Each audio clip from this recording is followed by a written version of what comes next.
nakatawa ko. Kaya ko nakita nga, ang reaksyon na sa tao kung imong sawayon ang mga Duterte, grabe.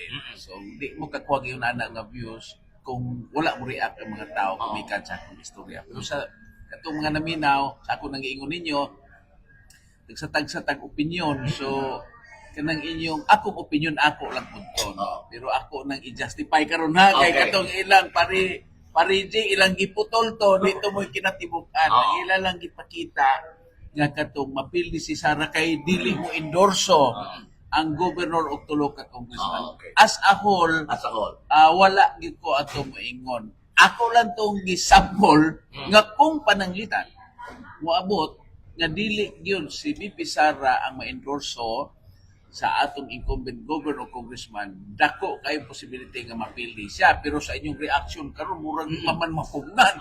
Bisan pag dili siguro endorse, duwa po no way nga di po na ma-endorse sa ato karong congressman o sa atong gobernador. Kay kamo tanan nakamalupod no nga. Nahimong politiko sila na naog ang mga pamilya sa iyo gumikan ni President. Idagan ang member sa iyo sa politics. So, di po kumutuo ngayon na sila ka-ingrato sa mga Duterte. Uli lang nga, doon na yung mga kuan,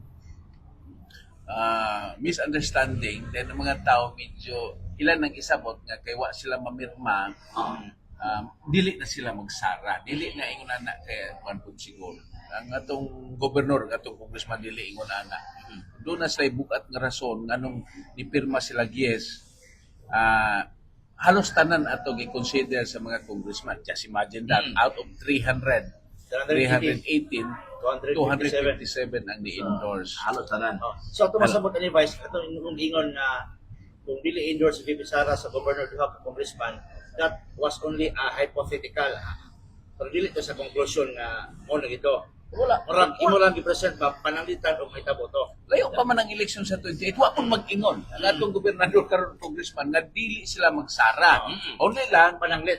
kuan lang dulay mga apprehension nga kana basin mauna na ang ulaho sa 28 kay wa man pud sila mo pirma atong 25 ug karon pud sa 28. But it doesn't mean nga dili mosuporta ang kuan ang atong gobernador o congressman. Ato lang ning basihan nganong akong i-justify ang moingon ko nga dakong possibility or mapilde si VP Sara kung dili i-endorso sa atong kasamtangang gobernador congressman. Now, karon at least masabtan sa tanan. Atong eleksyon